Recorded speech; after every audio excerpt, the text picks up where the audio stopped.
जय श्री कृष्णा, राधे राधे। आज के इस वीडियो में हम श्रवण करेंगे श्री स्कंद पुराण के वैशाख मास महात्म्य के नारद और अम्बरीश के संवाद में यम दुख सांत्वना नाम का 13वां अध्याय। भक्तों, मैंने प्रथम 12वां अध्याय अपने YouTube चैनल पे अपलोड कर दिए हैं, कृपया करके आप उन्हें भी अवश्य सुने। ब्रह्मा जी कहने लगे कि हे यम, तुमने क्या आश्चर्य की बात देखी, तुम दुखी क्यों होते हो?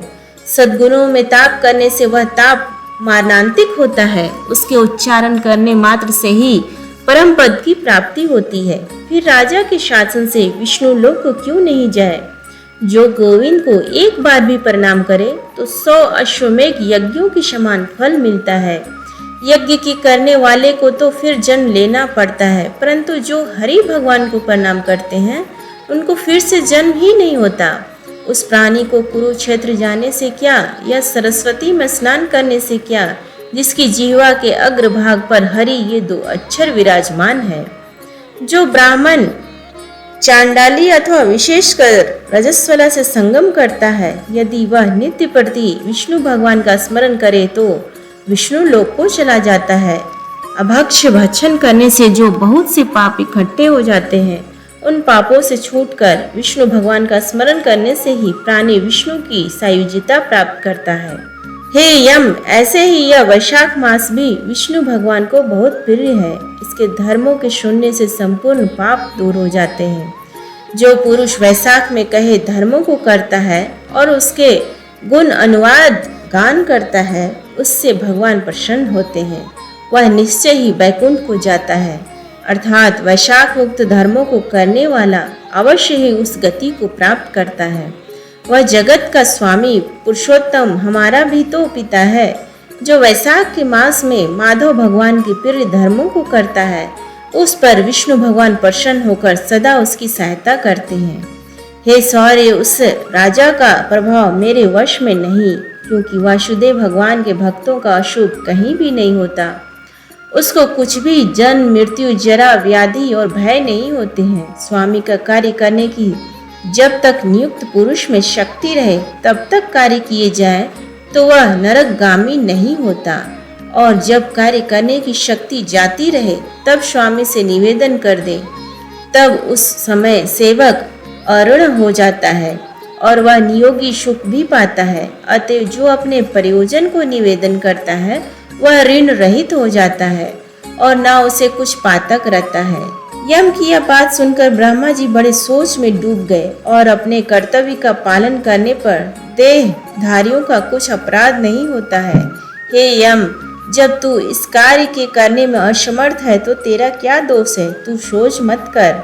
जब ब्रह्मा जी ने ऐसा कहा तो यम बहुत ही दुखी हुआ और अश्रुपान करता हुआ अत्यंत दीन वचनों से कहने लगा, हे तात, मुझे आपके चरणों का भजन करने से सब कुछ मिल गया, परंतु हे ब्राह्मण, अब मुझे अपने काम पर जाने की इच्छा नहीं है। जब तक पृथ्वी मंडल पर यह महावीर्यवान राजा शासन करेगा। हे प्रभु, इस राजा को जब मैं अपने धर्म से चलायमान करा दूंगा तब कृत्य होऊंगा, जैसे गया में पिंडदान करने वाले पुत्र होता है।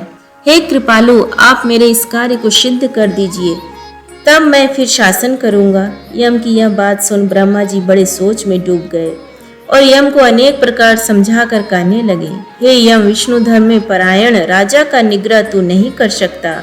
जो तू कोप के वश हो यही चाहता है तो चल, मैं तू दोनों विष्णु भगवान के पास चले और उनके सामने सब कथा कर सुनाएंगे। फिर जैसी उनकी आज्ञा हो, क्योंकि वे विष्णु भगवान संपूर्ण लोकों के कर्ता और धर्म के पालन वाले हैं। वे हमारे दंडदाता, शास्ता और नियम में चलाने वाले हैं। हे वृष, भगवान की आज्ञा के विरुद्ध हम कुछ भी नहीं कर सकते और ना भूमि पर राजा की भक्ति के विरुद्ध कुछ दिखाई देता है। इस प्रकार यम को समझा, उसे साथ ले ब्रह्मा जी क्षीर सागर में गए और चिन्मात्र निगुण स्वरूप परमेश्वर अद्वितीय पुरुषोत्तम भगवान की सांख्य योग से स्तुति करने लगे। तब ब्रह्मा की स्तुति सुन विष्णु भगवान प्रकट हुए। तब यम और ब्रह्मा शीघ्र प्रणाम किया। विष्णु भगवान मेघ के समान गंभीर वाणी से कहने लगे, तुम यहाँ क्यों आए हो? क्या राक्षसों ने तुम्हें दुख दिया है? यम का मुख मलिन क्यों हो रहा है? इसके कंधे क्यों झुके हुए हैं? हे ब्राह्मण, आप यह सब वृत्तांत बताइए। तब ब्रह्मा जी बोले, हे इस श्रेष्ठ सेवक, राजा के शासन में सब मनुष्य वैशाख के धर्मों को करके आपके विष्णुपाद को प्राप्त करते चले जा रहे हैं। इसी कारण यमपुरी शून्य हो गई। इससे अत्यंत दुखी होकर यह यम राजा से युद्ध करने गया और उसको मारने के लिए दंड उठाया। तब आपके चक्र ने इसे परास्त कर दिया तो यह दुखी हो मेरे पास आया। यम, हम भी आपके महात्मा भक्तों को दंड देने की सामर्थ्य नहीं रखते हैं, अतएव हे महाविभय, हम आपकी चरण में आए हैं। इसलिए हे प्रभु, उस राजा को दंड देकर आप अपने यम की रक्षा करिए। ब्रह्मा के ये वाक्य सुनकर विष्णु भगवान हंसे और ब्रह्मा जी और यम से बोले, मैं लक्ष्मी जी तथा प्राण को देह का त्याग कर सकता हूँ। श्री वत्स, कौस्तुभ मणि तथा वैजंती माला को भी त्याग कर सकता हूँ। श्वेत दीप, वैकुंठ, क्षीर सागर, शेष और गरुड़ को छोड़ सकता हूँ, परंतु अपने भक्त को कदापि नहीं त्याग सकता। ब्रह्मा जी, आप ही बताओ कि जिन्होंने मेरे लिए संपूर्ण भोग त्याग दिए, प्राण छोड़ दिए, मुझ में ही अपनी आत्मा को लगा दिया, उन्हें मैं कैसे छोड़ दूं? अतएव हे यम, मैं तेरे दुख को दूर करने का उपाय बताता हूँ। उस राजा को मैंने 10 सहस्र वर्ष की आयु दी है, उसमें से 8 सहस्र बीत चुके हैं। अब 2 सहस्र वर्षों की आयु भोग कर वह मेरी सायुज्य मुक्ति को प्राप्त हो जाएगा। तब एक वेन नाम का राजा बड़ा दुराचारी होगा, वह सब वेदोक्त धर्मों का लोप कर देगा। वेन वैशाख के धर्म भी नष्ट हो जाएंगे, फिर अपने ही पाप से वेन चल जाएगा। फिर मैं पृथु का रूप धारण कर फिर धर्मों को प्रवृत्त करूंगा और वैशाख उक्त प्रख्यात धर्मों को मनुष्यों से करवाऊंगा। जो मेरा भक्त है, जिसने मुझ में ध्यान लगाया है और सब वस्तुएं त्याग दी हैं, ऐसे सहस्रों में कोई एक ही होता है, उसी से वैशाख उक्त धर्म करना चाहिए। पृथ्वी पर मेरे इन धर्मों को विरले ही जानते हैं। इस प्रकार हे यम, तेरे कार्य की सिद्धि हो जाएगी, तू खेद मत कर। वैशाख के धर्म में निष्ठ महात्माओं द्वारा इस वैशाख मास में तुझे भाग प्राप्त होगा, राजों से भी तेरा भाग मिलेगा। तू खेद को छोड़ पराक्रम प्राप्त होने की योग्य बन। तेरे भाग को वह राजा अपने बल की अधिकता से ग्रहण करता है। अपने अपने भाग को ग्रहण करता हुआ भागी दुख के योग्य नहीं होता है। जो मनुष्य पृथ्वी में तेरे उद्देश्य से प्रतिदिन स्नान, अर्घ्य, जल, कुंभ, दही, अनादि का दान न करेंगे, उनके वैशाख में किए हुए सब कर्म फल निष्फल हो जाएंगे।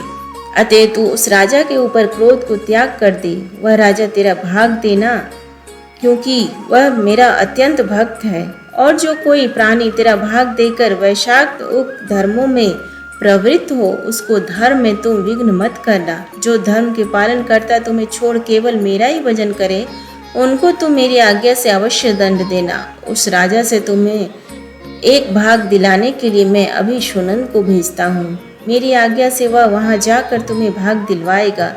तब भगवान ने यम के सामने ही राजा को समझाने के लिए सुनंद को भेज दिया, जो जाकर राजा को समझाकर फिर भगवान के पास आ गया। ऐसे यम को आश्वासन देकर विष्णु भगवान वहीं अंतर ध्यान हो गए तथा ब्रह्मा जी भी यम को समझाकर आज्ञा दे अत्यंत विस्मित हो अपने अनुचरों सहित चले गए।